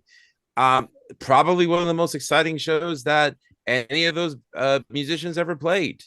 He hated old Van. He said it every time he'd go see old Van Halen. He hated it because David Lee Roth spent too much time talking. They could have spent more time on a song, this and that. It was the greatest band in the planet, but he's just trying to downplay it, like if with Sammy Hagar. Because he's afraid, like Sammy and Michael will shun him. Yeah. will shut him out of his his life. You know what? Eddie, Alex, Ozzy, and Sharon were right to shun him because Yeah, he's a wannabe gatekeeper. Screw him. Yeah. Screw he him. jumps on bandwagons, and he tries to make his friends happy, and says things to make other so-called his celebrity friends happy. I mean, that's why he says this shit. Michael Eh. Lynch. Michael Lynch in Pillsbury the doughboy looking motherfucker that he is. He's lost a lot of weight lately. Oh, dude, we should all start trolling him on Facebook, calling him Poppin' Fresh. That's an amazing idea. Michael Lynch in the I chat shouldn't said, talk. yeah, me neither. The Ripley stereo guitar used on Top Jimmy was cool. Each string had its own pan. Oh, that's I the believe Kramer that- Ripley that he used on Yeah, that? I had no Ripley idea. was on. Yeah, that's right. By On, the way, Top Jimmy. I sent everyone here a copy of the songs that Eddie wrote for the movie soundtrack, The Wildlife. So Oh, that's all in your Facebook messengers. Awesome. I've heard those Thank that stuff already. Yeah. Well, now you can keep it. Ralph, I sent it to you too. Thank you. Dude, I've had that since you were pooping in your diapers. I was pooping into my diapers until it was 4. Okay, I believe you. He did it before he came on the show, actually. Oh, yeah, it's nice and fresh. It smells like vagina. I got the swamp ass on this episode. No, just kidding. Do you still poop in your diapers? Here's the No. Hot for Teacher 45, and it had Hey, that's my diaper. No, just it kidding. has like a fold out like poster of them. Oh, that's cool. Kind of cool. I've got I've the got all that, weight. and I've got the. I think it's all weight. And That this is the on other one. Japanese version Yeah. comes with an iron-on that I still have. Oh I wow, that's never cool. used. Yeah. Did it? Do you have the U.S. one, Andy? I've got the I'll wait on a 45. No, I know, but is Yeah. it the U.S. press? I'm pretty sure it is the U.S. Okay. press. Yeah. Just curious. Yeah, that's like I actually have to go back and listen to the CD I have of this because I've been listening to the Japanese version for years, and Dave doesn't sound lower in the mix on House of Pain on that one. Oh, really? Yeah. I'll tell you what is jarring about it though is although I like the opening track, but how friggin' loud 1984 and Jump are. Oh, Them keyboards when they first come screeching out, it's like the old Memorex commercials. Like, whoa. I was there when that shit was new, and like all my friends hated Jump. They sold out, they suck. And then when Panama came out, all my friends loved that. Oh, okay, that's good. See, what's I can understand how older fans would get irritated by Jump, but what I always thought the coolest thing about it wasn't so much the synth or even that cyclical synth riff. It's the neat little riffs he's doing on guitar the whole time. Yes. He does some awesome stuff during that song that people they're listening to might as well jump. Yeah. So I mean the rest of it's great too because it's catchy, but I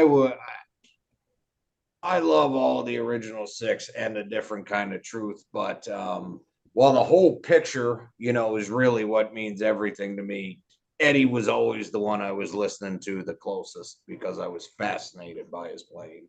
Same here. And by the way, if anyone caught the Monsters of Rock footage that leaked out from 1984 with Van Halen on it, they're smoking on those shows. And definitely try to get your copy down before Kurt Gooch tries to take it down. Is he still around? Because apparently he owns everything. It gets taken down and it gets put back up. It gets taken down, put back up. If you guys want some MP3s, I think I've got soundboards from every tour. I got tons of Van Halen bootlegs, man. Yeah. I bought a 4 CD pack of their bootleg shows. On Amazon probably about a month ago. They're pretty good. I like them.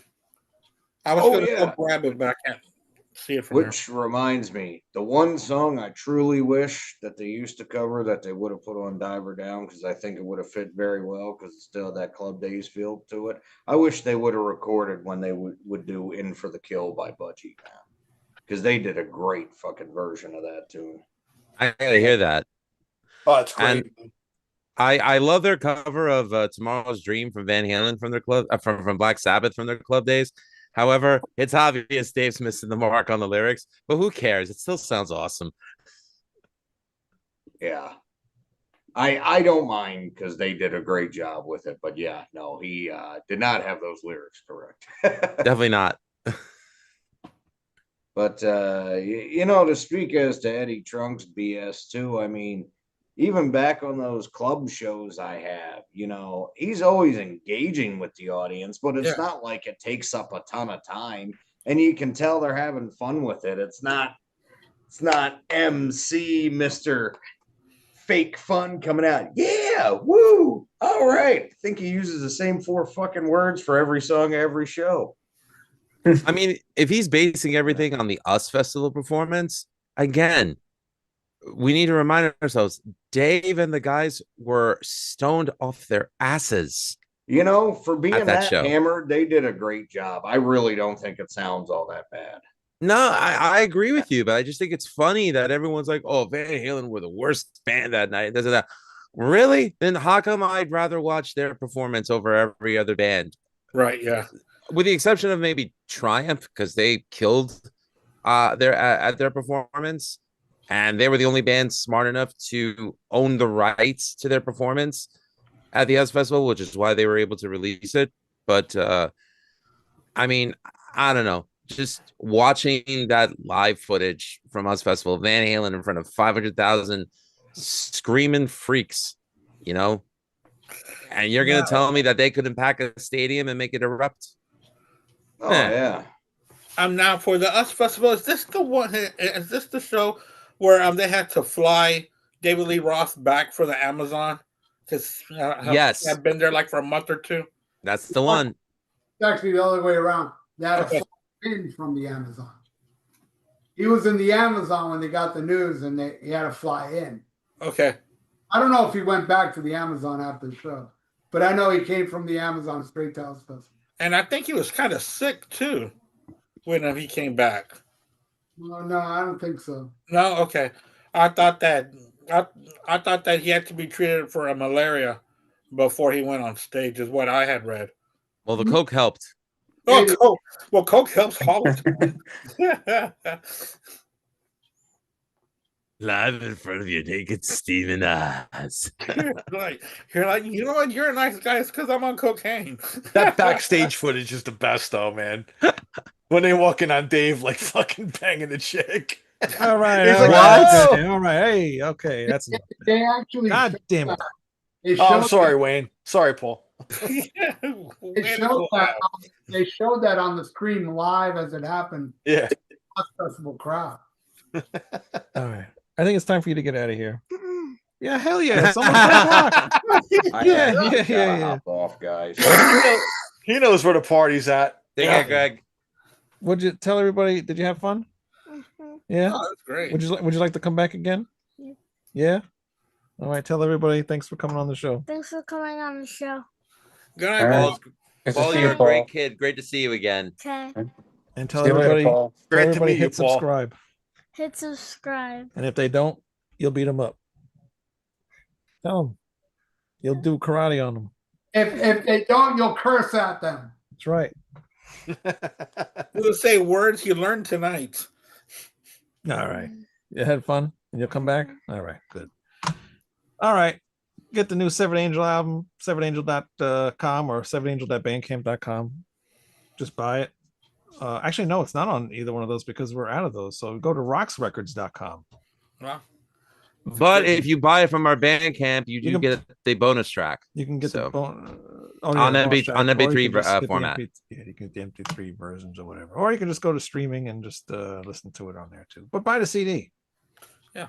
At Rox Records. At Rox Records. Thank you, Andy and Al, for coming on. Thank you so much for having me. It was nice. Good to And see Ralph, both you gentlemen and Mr. Ralph and Stan. Always a pleasure, you guys. and Ralph, thanks for Pleasure, coming on guys. too. Thanks for coming And I on just late. like to say, on Ralph's behalf, farewell and adieu, you fair Spanish ladies. I do you ladies of Spain. And tune in tomorrow on Almost Human Live because we will have Zetro from Exodus on the show. Whoa. You guys are on a fucking roll with the interviews, man. It's great. Yeah. Next week, Neil Turbin. Oh, dude, Your favorite Anthrax singer. Yeah, exactly. awesome, man. Wow. If he doesn't get taken by the aliens. And the week after that, Wayne Noon. Yeah, I'll be there. Well, now that one I don't believe. That's going to be the best show ever. Vanilla All right. Ice will be on the one after. Yeah, sure it will be. And after that, Sean Paul and what was Britney Spears' ex-husband's name? Kevin Federline. Federline. That's the one. Yes. Popo Zhao, y'all. It's gonna make a comeback. I'm still working on getting Bobby Doll. Probably the one coherent and likable member of Poison. leave that for the hair metal guru. I found like- you guys. That guy's a fan of mine. You know that? What's that? Believe it or not, that guy is a fan of mine. The hair metal guru? Yeah, he wrote me and he added me on his Facebook and he was telling me how much he loved my channel, and I was like, wow, dude, but I bash all the bands you love. And he's like, I don't care. And then he mentioned some hair bands I did like. Like I think he mentioned Night Songs or something like that. But you like some good stuff, man, you know. But he's a good guy. He's No, he's got his niche, man. He stays in his lane. That's his thing, man. You know.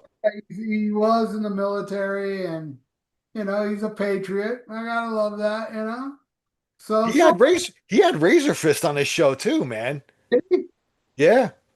Wow, it's hard to get Razor Fist to It's go on ra- anyone's yeah, show. dude. I was surprised. The one time I saw, I was like, damn, he's got Razor Fist on his show. It's like that guy never goes really on anybody else's shows, really. Unless you're Dr. Sebastian Gorka, but let's not bring politics into this. It's Rats Out Review. Wait, hold on. Before we go, since Ralph's on the show, now Ralph, I know you're on that. You know that Van Halen group, exclusively Van Halen. yeah. That guy Ricky Lashes, bro. I don't look at the guys' names, but I know a lot of Sammy defenders there. All right, this guy. I gotta say, this guy Ricky Lashes, bro. He is always like lathering Sammy's ass, right, bro? This guy's got to be like the greatest troll on the fucking internet. I only say that because I've got to, dude. He's always like Sammy. Oh my God, Sammy saved Van Halen. They only had #1 albums with him and all this shit, you know. And bro, I go on this if you go on his personal Facebook, there's not one mention of fucking Sammy Hagar or Van Hagar, nothing on his personal and he has it talks about the Beatles and all that other stuff. Not one mention. He's got to be I gotta commend him, man, because he is keeping up the troll. He's going all the way, man. He is not letting up. He can't like them, dude. There's no way. The way he words shit and everything, it's just so. To me, I find it so comical. You know, I don't know, dude. What does that guy do any different than me? We're just the polar opposite. He defends Sammy, I defend Dave. But at the end of the day, we both really don't matter. Because it's our opinion. Who gives a rat's ass? No, I know that. But he's just I know it's just so funny. That guy I guess, because I never really paid attention to that guy. Yeah. I guess he goes out of his way to be a troll. I'm not being a troll. I'm being honest. No, you're honest. But you're the complete opposite of him. He's just trolling just to get under people's skin. I think he's just kind of doing that. Yeah, to piss off the Dave fans. And I don't care, man. Every band I love has idiot fans. Every fucking band I love. They have moronic fans. I guess Rush would be the only one that doesn't they have their trust me, they have their moronic fans. Okay, well, I haven't encountered them, but Oh my God. You want to hear about moronic Rush fans? So back in my days in a Rush tribute band, I was playing bass, keyboards, and bass synth pedals. This guy had the audacity to come up to me after the set and goes, you know that part in Analog Kid where you're doing the bass pedals? I'm like, yeah, I'm the one doing it. He's like, well, you didn't do it exactly as the record. I'm like, hey, buddy, can you play an instrument? No. You can't play bass or keyboards or synth pedals? Yeah, No. the Then rush. shut the fuck up. Yeah, the rush tards get analytical about every little Oh note, my, dude. It's just no, fucking ridiculous, dude. yeah, especially because we were a 4-piece. Because I'm sorry, I can't sing, let alone sing like Yeah. Getty. So we needed a singer. Yeah. If you're a 4-piece like Rush tribute band, you're not real, dude. It's not like the true. It's like freaking ridiculous, bro. Right. Tell that to every other 4-piece Rush tribute where the bassist is doing everything to make sure that it goes, Yeah. according to plan. Hey, Give me a break. here's a news flash. You know, three-piece Rush tribute bands, they're not Rush either. Exactly. You don't say. Every tribute band is not that band. Of course not. Exactly. But a lot of people. The thing is, man, and I get it. I'm not really one of these people, but I get it. They're trying to grasp onto their youth, so they'll go see the Van Halen tribute. They go see all that because look, there's an amazing tribute band. I'm not really into tribute bands, but there's an amazing one down here called Made of Metal. Dude, when they play shows, it's a packed house. When a local band plays shows, it's me and the bartender. You know what I'm saying? People just don't care for new music, don't care for Yeah. anything. They just want to live in the past, so they grasp onto the tribute bands. They'd rather see a tribute band, knowing that you're never going to see Van Halen ever again. So I'll go Yeah. see. But you're not seeing Van Halen. You're not seeing all these and also you talk about actual bands. You're not seeing Rat without fucking Robin Crosby, Bobby Blotzer, and Juan Crucier. That's Rat. You can't see. You're not going to see Van Halen without Eddie. It's just everybody's grasping. I get it. I do understand that people are pathetic, but whatever, man. Let them have their fun. Ian's like the opposite of me. When Ian sees people having fun, he attacks them for liking shit. I don't give a fuck who likes Sammy Hagar. I really just don't care. I'm But- glad though that Ghost, when they played at Madison Square Garden, the show was completely sold out. So that did give me some hope that some people do like some of the newer bands, even though Ghost has been doing it now 15 years. Yeah. Right. But have y'all seen some of these prices to go see these tribute bands? Dude, they're like 30 plus some of these shows. You're like, no way, Wow. It's like 30 plus. I wouldn't know because I never paid to see a tribute band. Oh no. I'm not a big tribute fan at all. But then like when you're scrolling to go see shows, you see prices of this and that. And I'm like, wow, that's it's a lot of money to go see, tribute band. The greatest tribute band I ever saw was from, I believe they were from Chicago, and the name of the band was called Black Cat. I don't know how that equates to Volume 4 from Sabbath, but they did the whole Volume 4 album their way. They did. I filmed some of it and put it up on YouTube. They do all the songs on Volume 4, but they do a spin on it to make it their own, and it's really awesome. The only thing that's kind of like a cover on there is Changes, because they did the version that Black Blues Man did. You ever seen that version? I think it's the greatest version of Changes. Which one? Who? Black guy. He's dead now. He was an older black Charles guy. Bradley. Charles Bradley. Yeah. Charles Yeah. Bradley hey, Youngblood did good, but needs no Charles Bradley. That version. Yeah, that version's awesome, man. I Black saw him at a festival, and it was weird because he was one of the first ones to come on. So he came on like 11:30 in the morning. There was barely anybody there, and he sang Changes, and it blew me away. And dude, it was crazy because there wasn't that many people out there. It was still kind of dewy from the morning, so it was pretty cool to see. But you're right. He start late in his career. I'm not sure. I know that when he recorded the song Changes, yeah, either the day before or the day before that, his mom died. Oh wow, okay. Oh wow. You can hear the pain in his delivery of Changes. And know, you can see the emotions in his face while he's singing. I mean, unbelievable. you believed everything he said. Well, that band Black Cat, they did that version. Okay. Oh wow. Okay. Only cover they did because everything else sounded completely different. You know, like Van Halen on Diver Down, completely different than the original. But that was the only, and I liked seeing that. I saw Primus do "Farewell to Kings" by Rush. That was cool, but you know, he sang like Les Claypool. He didn't sing like Eddie Lee, of course, because he can't. But you know, they were tight. They played it well. I didn't mind it, but they did it like the record. You know what I mean? I like seeing somebody do what like Van Halen did in Diver Down or what Black Cat did. Take the songs, make them your own. That's how I. That's the kind of tribute bands I would like to see. You know, to see somebody play note for note something I saw them do. There's Cool. One more chat. One more thing in the chat. William Eddie on location. Where are you, Eddie? Roth sold more records, I thought. He did. He did. Yeah. not only did Vangina sell less than Van Halen, the Van Halen 1 in 1984 alone, those two albums alone sold more than the whole Vangina catalog. And that's not counting Van Halen 2, Women, Children, First, Fair Warning, and Diver Down. All those sold millions as well. But God, what was I going to say after that? I know there was something else I wanted to say. Damn my brain farts.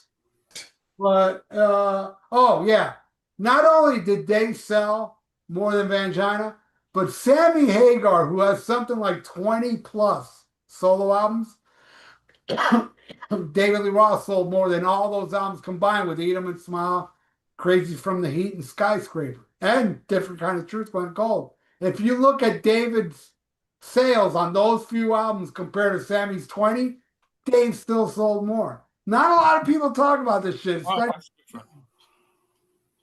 Yeah. all the Sammy fans that are fixated with #1 albums. And they all, oh, by the way, they all think Sammy Hagar sold more. They all think that. It's always it's always the way this shit is, man. It's like, dude, you do your research, man. Oh, no, Yeah. but they do the research. They listen to Sammy Hagar interviews. Yeah. Sammy Hagar says it in many interviews. Yeah, he does say it. So when the fanboys see Sammy say that, they take it as gospel. I mean, #1 don't really mean anything. William Hung had a #1 album. Remember him? She Oh, yeah. Bangs. Yeah, but come on, you got to admit he had a better voice than Sammy. So I can understand. He sold. All right, I think we're done. All right. Thanks everybody for watching. Thanks for everybody for coming on. My son did a Tune pretty in good next job. week. Yeah. Can't wait. Next week. 5150 and OU812. I should be. Ralph is gonna be on it. Come on, man. God, Come on. And I will actually Get Ian on here too. Oh God, no. Put a buzzer on him. My son will not be on that show. I'm gonna have to change all my thoughts on those albums. Ian now is banned from everywhere except for Rock and Metal Combat Podcast. That's the only place he's allowed. All right. Again, thanks everybody for watching, and we'll see you next week. All right, Hey, guys. guys. Thanks, man. Bye.